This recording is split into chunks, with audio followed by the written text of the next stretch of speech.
We're a good 6 months away from the start of the football season, but opening lines for the biggest of the Big Ten games are already out, so let's see how we can make some money. You are Locked On Big Ten, your daily podcast on the Big Ten Conference. Part of the Locked On Podcast Network, your team every day.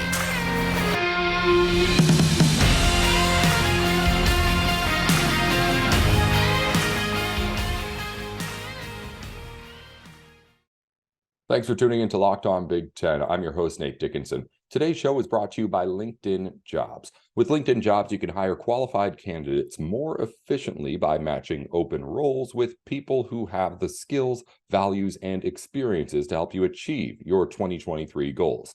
Post your job for free at linkedin.com/lockedoncollege. Terms and conditions apply.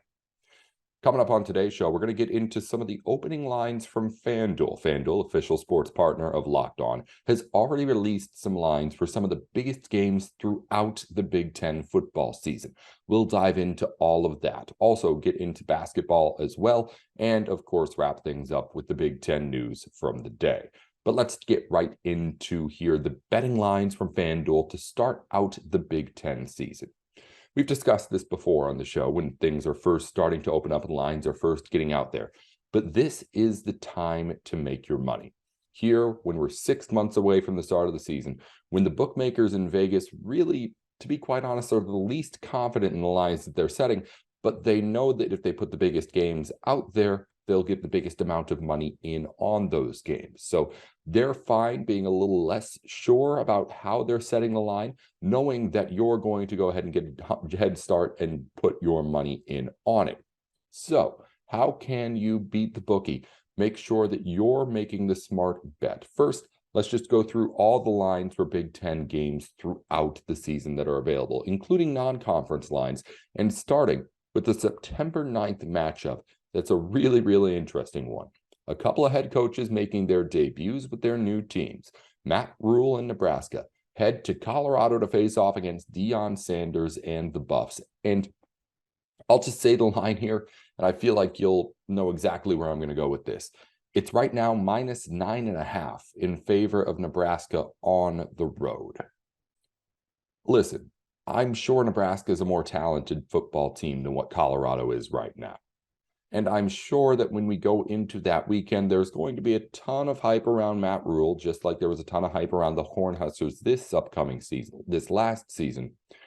But at the same time, if we're really, really just being Big Ten fans here, being experts of the conference and really knowing just how things normally play out in this thing, are you really thinking that Nebraska is going to look good in a road game to start off the season against Deion Sanders? Or would it be a little bit more likely that Nebraska disappoints and Deion Sanders looks good, as Deion Sanders seems to always do?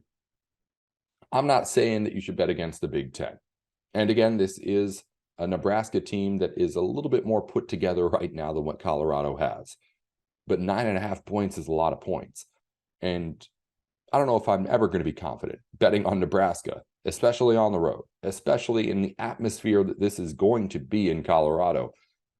I feel like 9.5 points in favor of the Buffs seems like a pretty simple bet to me. Moving on, other non-conference games we'll get through a little bit quicker here. The September 9th matchup, Iowa on the road against Iowa State. It's right now Hawkeyes -3. You can obviously bet this one either way. 3 points to get on the road for an Iowa team that has been iffy at best, and how bad it can beat teams is definitely risky. But at the same time, Hawkeyes are the Hawkeyes, consistently good team. Iowa State, good team as well, but not usually as consistently solid as what Iowa puts together, especially at the start of the season when they play these games. I'll go with the Hawkeyes. Washington at Michigan State an 8.5 point underdog at home. This one's a wild card because I don't feel like we have any real idea just how good or bad Michigan State's going to be this season. Now, Michigan State comes up again when we have the Michigan State-Michigan game. But right now, Michigan State +8.5 against Washington. Washington, obviously a good team. We'll see which way you want to go there. Ohio State -8.5 at Notre Dame. I'm not sure which way to go on this one either. because we saw what happened when Ohio State led off the season against Notre Dame last year. Ended up dominating the second half after a struggle of a first half and ends up getting what would have covered this spread of 8.5, an 11-point win. In this matchup, though, you don't have C.J. Stroud returning for his second season after his historic first. You'll have either Kyle McCord or Devin Brown making one of their first starts as an Ohio State Buckeye, depending on who it is. I don't want to bet against Ohio State in this game because just based on program alone, it's pretty obvious that Ohio State can beat Notre Dame and pretty obvious that they could beat them by 8.5 if they wanted to. However, this is a Notre Dame game that's at home this time. This is an environment that's going to be new for whoever this quarterback is. And there's going to be other pieces for Ohio State that need to be figured out as well. I'm not sure if the Buckeyes have them all figured out by the time they get to Notre Dame and South Bend. Again, I'm not saying bet against Ohio State here. I feel like it's foolish to say bet against Ohio State in any game against Michigan, other than Michigan. But if there were a game in which Notre Dame was going to knock off the Buckeyes and ruin their season early, it seems like this is the situation for it. Notre Dame plus 8.5 against Ohio State. It's a lot of points. I'm still probably going to lean Buckeyes here because I do think Ohio State is that much more talented than what everybody else outside of those few teams, Michigan, Alabama, Georgia. I do think that Ohio State has that kind of a leg up. However, again, it's Notre Dame. It's a good football team. We'll see what happens in that game. Going into Big Ten territory, things get a little bit interesting here. I'm going to jump ahead a little bit and start with Michigan, which is minus 15 at Michigan State. That's a lot of points for this rivalry game. I mentioned we don't know how good Michigan State's going to be this season. I don't think anybody really knows for sure how you react and bounce back from what was the last season for Michigan State, given what they had done in the couple of years prior under Mel Tucker. But if Mel Tucker can get this transfer portal thing to work for him here, there's evidence to say that Michigan State is not 15 points worse than Michigan. Michigan is a powerhouse, to give the Wolverines their credit. And they are the team, while Ohio State's going to be figuring out their quarterback situation, that does have everything pretty much figured out already with J.J. McCarthy, Blake Corum, Edwards coming back too, all that kind of stuff. So Michigan, I expect to be able to run things pretty smoothly. However, Michigan State is a team that's given the Wolverines problems before. Mel Tucker has shown that he knows how to beat Michigan State, and what he's done gives me reason to believe at least that he'll be able to keep this closer than 15 points. We'll have to see how things start out. I don't think this is a great game to put any money on just yet right now, but at least with where the spread's currently at.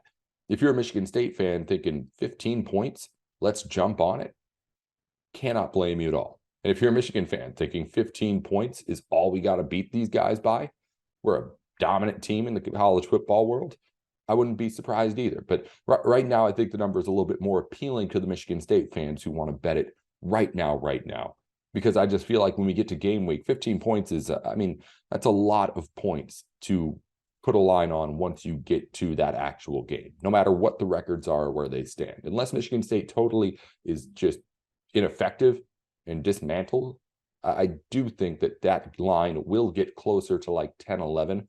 So if you want the value on the Michigan State side, I'd take it now, not wait until later. The other interesting part here is how the three best teams in the Big Ten's lines line up. So I'm talking about Ohio State, Michigan, and Penn State. When they play each other, those three lines are all out. And it's really interesting how it all plays out too. First game in this series will be Penn State against Ohio State. Ohio State at home. And right now it's the Buckeyes -8, which is an important number to note. I'll say that and then I'll go back to explaining after I give the other numbers. Penn State, reminder, at Ohio State, it's Buckeyes -8. Michigan is at Penn State, so it is a home game for Penn State, but the Wolverines are only 1.5-point favorites. And if you line up how the home field advantages work, that would still suggest that at least at the moment, Ohio State would appear to be the better of the two teams, at least against Penn State in these lines. Does that make sense?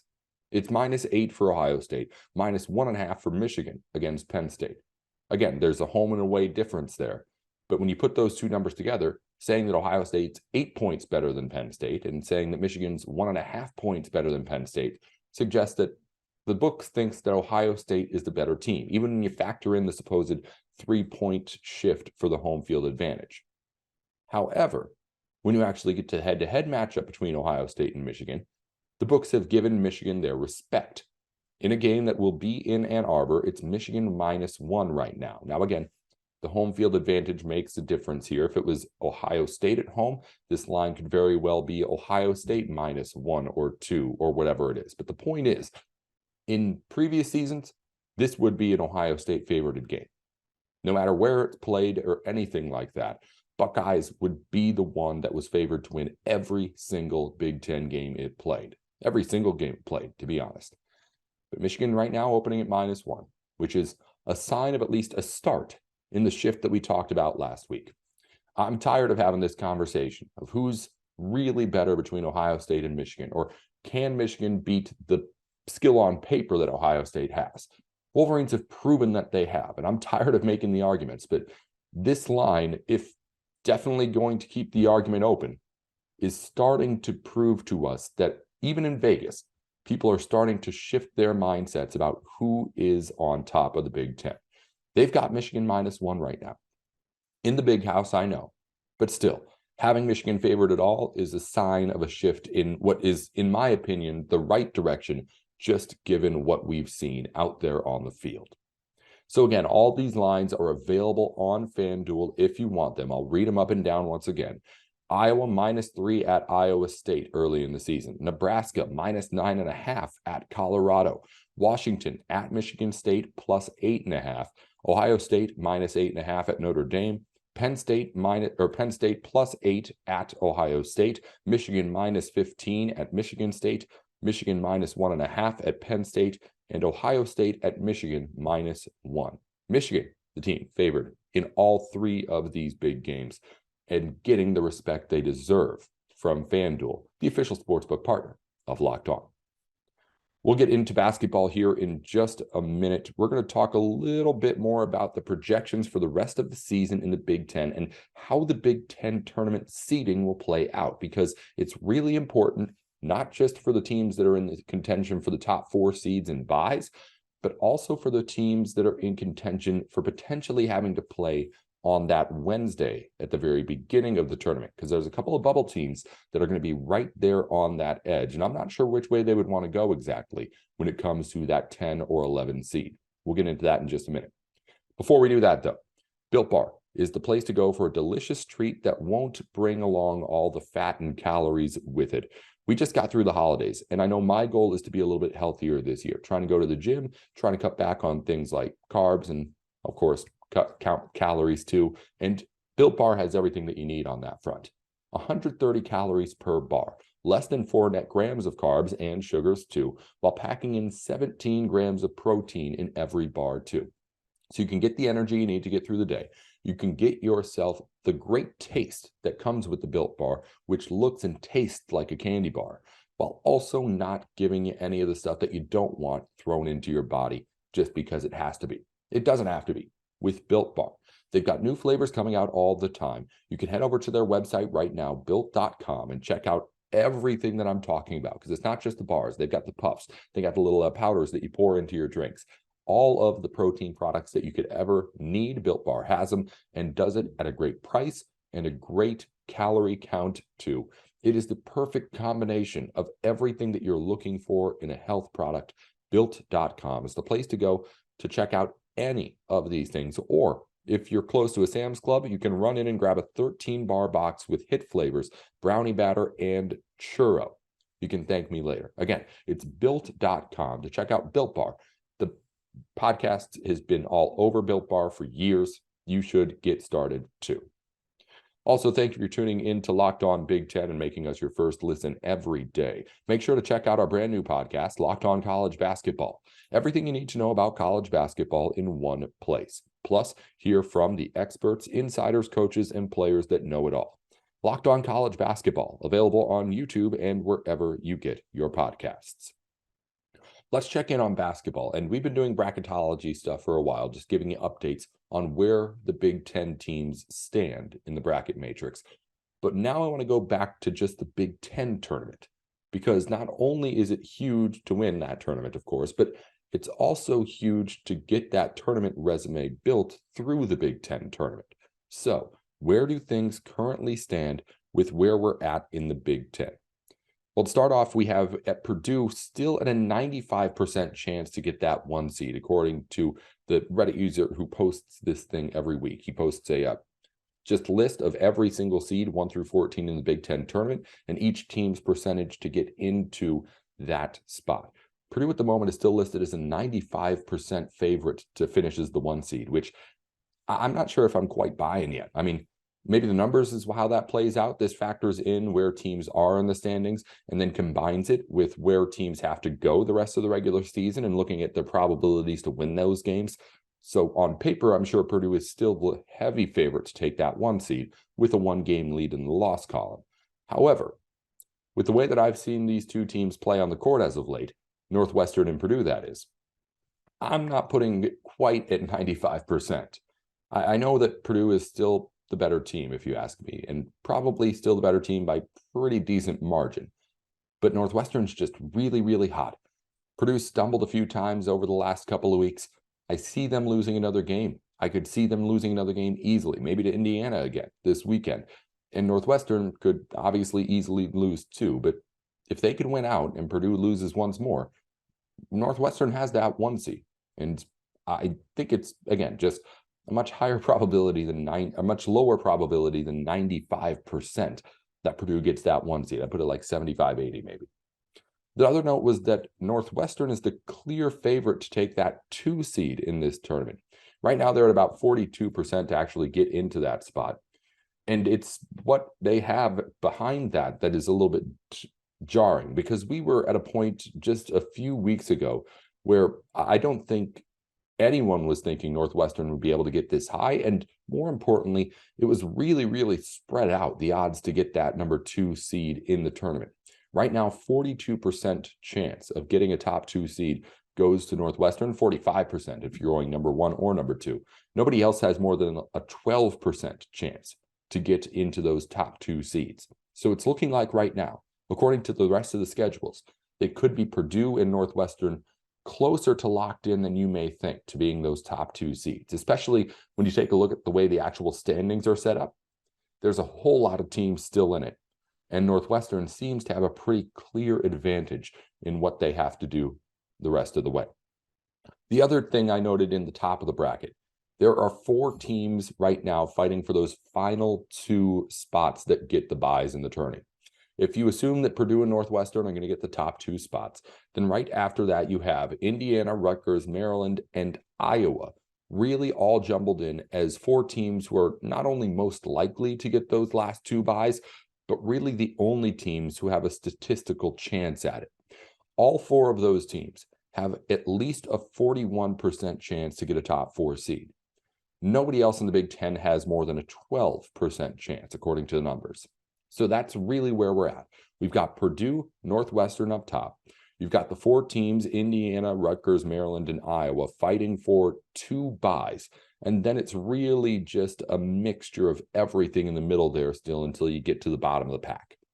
The bottom of the pack, though, is also very interesting too, because the way this Big Ten tournament's set up, if you're at the 11 seed, you got to play on Wednesday. If you're at the 10 seed, you can wait.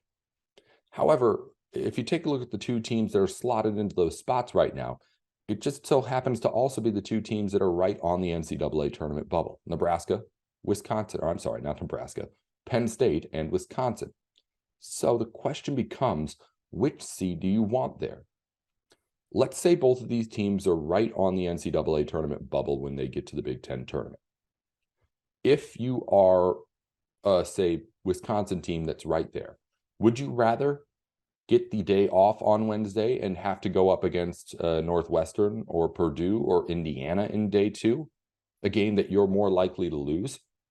Or would you rather get that 11 seed and get what would be another easy win over what's, I mean, almost guaranteed to be Minnesota at the 14 seed spot? I don't know which way you go. And it's been a discussion for a bubble team for a while, because there's been situations like this before in the Big Ten and the ACC a few years back when they had a whole bunch of teams getting bids. those teams that are right on the bubble often happen to be right on that break line on what day you have to start playing in a 14-team conference tournament. If you're a Wisconsin team, you may say, hey, I'd rather have the 11th seed than the 10 seed, because then we get to face off against a Minnesota team that we know we can beat bad. And while it's not any sort of defining win for the resume, that one more win could be good enough to get you into the tournament. It's another win against a Big Ten team. And it's one that if you're, say, Penn State, who might get the 10 seed, they won't get. Because even if Penn State plays a team well in that second round, if you're not getting that win, it doesn't really matter if you get to Selection Sunday, which will be just a couple days away after that. How deep you get in this tournament matters, yes, but when the selection committee's sitting down, they're going to be looking at the wins and losses. And I don't know if you'd rather be able to get to the second day of the Big Ten tournament over being able to get that Big Ten win. Because logistically, yes, the committee should sit down and say, oh, okay, well, Wisconsin didn't get that one win because they had a better Big Ten record. We can't punish them for that. But I don't know if that's something that the committee actually goes into deeply when they're breaking down what would be Wisconsin against not even another Big Ten team. It's a complicated situation, and I'm not exactly sure which way you would want to go with it if it gets down to the nitty-gritty, and it's seeming like it could be that way, with Penn State and Wisconsin right on that 10-11 seed edge. It's an interesting conversation to have, and we'll see exactly how it plays out. And I mean, obviously, I don't think anyone's going to intentionally lose a game to get themselves the 11 seed in the Big Ten tournament instead of the 10, but all I am saying is that 11 seed, whoever it is, might actually have a little bit of a better path to getting in the tournament than the 10 seed, if they are right there neck and neck.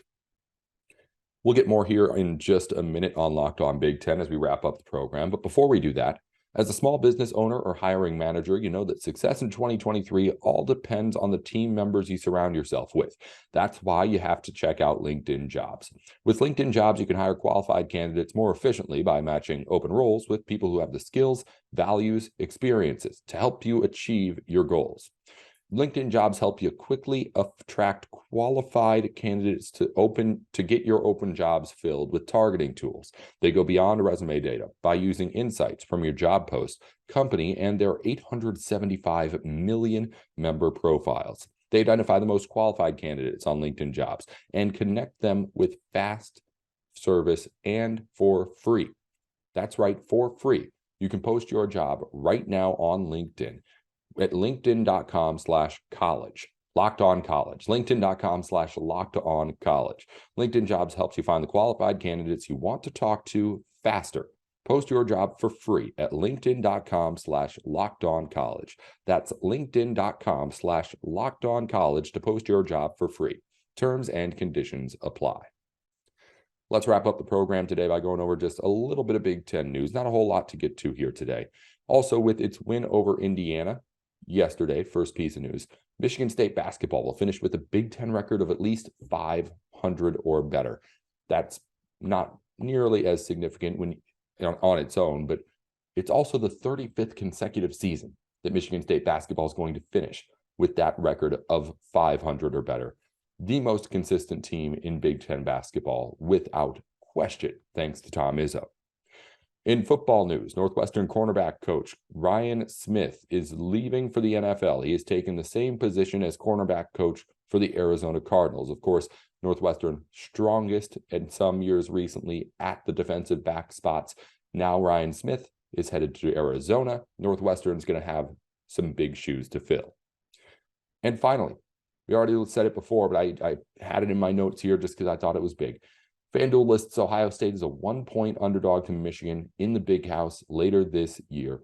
If you want to bet on that game or any of the other games that we mentioned before in the show, you can head on over to FanDuel.com and check it out and get that free no sweat first bet when you go over at FanDuel.com/lockedon. That's all for our program today. Thank you for making Locked On Big Ten your first listen. For your second listen, check out our brand new podcast, Locked On College Basketball. Experts Isaac Shade and Andy Patton bring you everything you need to know on and off the court.